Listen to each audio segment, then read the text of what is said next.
Hello everyone, ఈ vlog ఇంకా Saturday రోజు వ్లాగ్. సాటర్డే రోజు నా ఫేవరెట్ ప్లేస్ దగ్గరికి అయితే అందరం వెళ్తున్నాము. ఇంకా ఎక్కడికి ఏంటి అనేది జర్నీ విశేషాలన్నీ షేర్ చేస్తాను. ఇంకా వ్లాగ్ అనేది ఎక్కడ స్కిప్ చేయకుండా చూడండి. చూడడమే కాదు, లైక్ చేయండి, షేర్ చేయండి అండ్ సబ్స్క్రైబ్ చేసుకోవడం మాత్రం మర్చిపోవద్దు. ఇంకా బయలుదేరినాము ఆఫ్టర్నూన్ 2 o'clock అట్లా. ఇంకా ఏమేమి చేశాను ఏంటి అనేది ముందు ఏం షేర్ చేయలేదు, ఎందుకంటే చాలా హడావిడి ఉండే. ఇంకా అసలు వీడియో తీయడానికి అసలు కొంచెం కూడా టైం దొరకలేదు.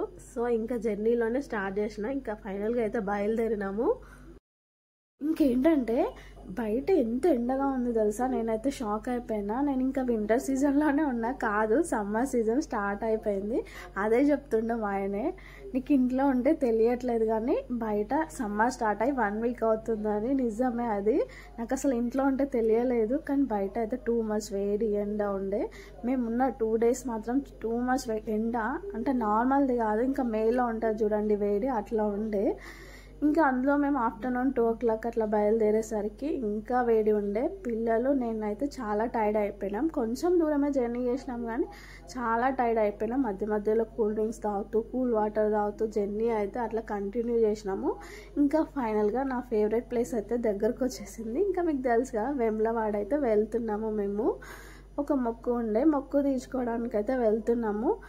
ఇంకా మేము రీచ్ అయ్యేసరికి 4:30 అట్లా అయింది. ఇంకా 4:30కి ముందే రీచ్ అయిపోయినాము. స్టార్ట్ అవ్వడము 2కి బిఫోర్ అట్లా స్టార్ట్ అయినాము. 4:30కి ముందే రీచ్ అయిపోయినాము. తొందరగానే వచ్చేసినాము. కాకపోతే ఎండ వల్ల చాలా టైర్డ్ అయిపోయినాము.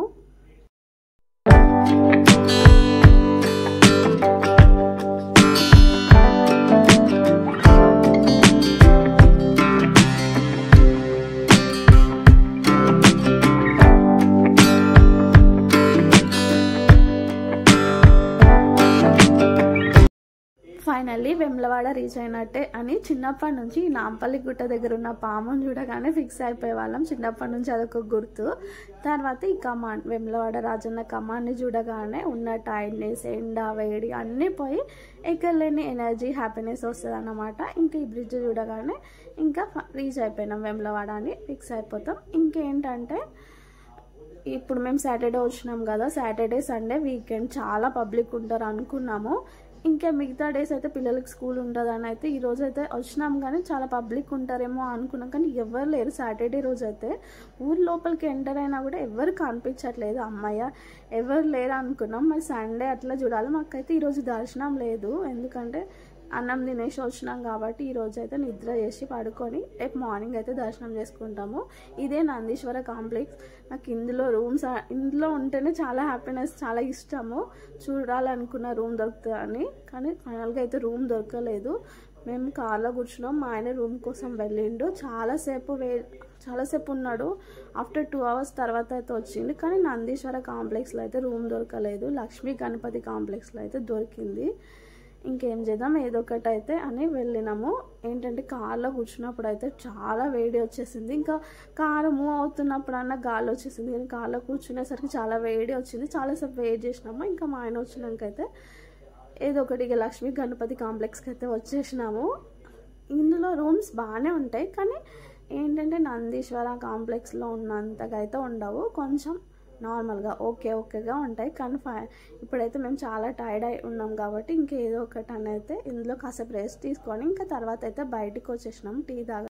ఇంకేంటంటే ఎండలో ట్రావెల్ చేసినాం కదా, చాలా వేడి వల్ల హెడ్ ఎక్ వచ్చి ఉన్నాయి. ఇంకా టీ తాగినాక అయితే చాలా రిలీఫ్ అనిపించింది. చాలా అంటే చాలా బాగుంది టీ అయితే. టీ తాగినాక చాలా మైండ్ అనేది రిఫ్రెష్ అనిపించింది. ఇంకా తర్వాత ఎటు వెళ్తున్నామంటే షాపింగ్కి. అసలు మేము అడగనే లేదు, మా ఆయన షాపింగ్ చేసుకోమని చెప్పిండు. రేపు టైం ఉండదని అసలు మేము షాపింగ్ టాపిక్కే తీయలేదు. ఇంకెట్లాగో అడుగుతాం కదా, నేను కాకపోయినా మా హాని ఆయన అడుగుతుందని అయితే అట్లా తీసుకెళ్తున్నాడు. ఇంకా రూమ్లో ఏం చేస్తాం, ఇప్పుడే తినేసి పడుకోలేము కదా. మార్నింగ్ దర్శనము కాసేపు అట్లా చూసేసినట్టు ఉంటుందని అయితే బయటికి వచ్చేసినాం. అట్లాగే గుడి దగ్గరికి కూడా వెళ్దామని అయితే వచ్చేసినాము. ఇంకా ఫైనల్గా అయితే నేను ఎక్కడికి వెళ్ళినా దేవస్థానం దగ్గర అయితే గాజులు తీసుకోవాలని అయితే అమ్మ చెప్తుంది. ఇంకా నేను నార్మల్ అయినా తీసుకుంటాను, అట్లా డజన్ అన్న 2 dozens అన్న తీసుకున్న. తర్వాత నేను తీసుకున్న బ్యాంగిల్స్ అట్లా బాగున్నాయి.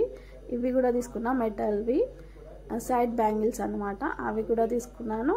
నార్మల్గా మట్టి బ్యాంగిల్స్ కూడా తీసుకున్నాను. ఇంకా హనీ కూడా షాపింగ్ చేసింది. తర్వాత అయితే గుడి దగ్గరికి వెళ్ళినాము. షాపింగ్ అంతా అయిపోయేసరికి 1 అవర్ అట్లా పట్టింది. ఇంకా నాకన్నా హనీది తొందరగా అవ్వలేదు. హనీకి ఏంటంటే చైన్స్ అట్లా తీసుకుంది, బ్యాంగిల్స్ కాదు, చైన్స్ ఇయర్ రింగ్స్. ఏంటంటే ఇప్పుడు దిష్టితో ఒకటి ఇమోజీ ఉంటుంది చూడండి, దానికి సంబంధించిన చైన్, దానికి సంబంధించిన కమ్మలు, దానికి సంబంధించిన ఇయర్ రింగ్స్ అన్నీ ఆ సింబల్వి తీసుకున్నది అన్నమాట. అవే తీసుకుంది. ఇంకా ఫైనల్గా అయితే షాపింగ్ అంతా అయిపోయినాక గుడి దగ్గరికి అయితే వెళ్ళినాము చూడడానికి. నైట్ గుడి ఎంత ప్లెజెంట్గా ప్రశాంతంగా ఉందో, గందరగోళం లేకుండా చాలా ఫీల్ అయిపోయినాము. అసలు తినరాకుంటే బాగుండి ఇప్పుడే దర్శనం చేసుకునే వాళ్ళమని. కాకపోతే అన్నం తినేసి వచ్చాము. సో దర్శనం అయితే రేపే. ఇంకా కాకపోతే ఎర్లీ మార్నింగే దర్శనం చేసుకుందామని అయితే ఫిక్స్ అయిపోయినాం. ఎందుకంటే చాలా ఎండ ఉంది, లేట్ అయింది అనుకోండి గందరగోళంగా ఉంటుంది. సో రేపైతే మార్నింగే దర్శనం చేసుకుంటాము శివుణ్ణి. సో ఇంకేంటంటే నెక్స్ట్ వ్లాగ్లో దర్శనం అనేది ఎట్లా జరిగింది అనేది మొత్తం షేర్ చేస్తాను. ఈ వ్లాగ్ అనేది ఇక్కడితో ఎండ్ చేస్తున్నాను. వ్లాగ్ నచ్చితే తెలుసు కదా, లైక్ చేయండి, షేర్ చేయండి అండ్ సబ్స్క్రైబ్ చేసుకోవడం మాత్రం మర్చిపోవద్దు. ఇంకొక వ్లాగ్తో అంటే దర్శనం వ్లాగ్తో మీ ముందుకు వస్తాను. అంతవరకు బాయ్.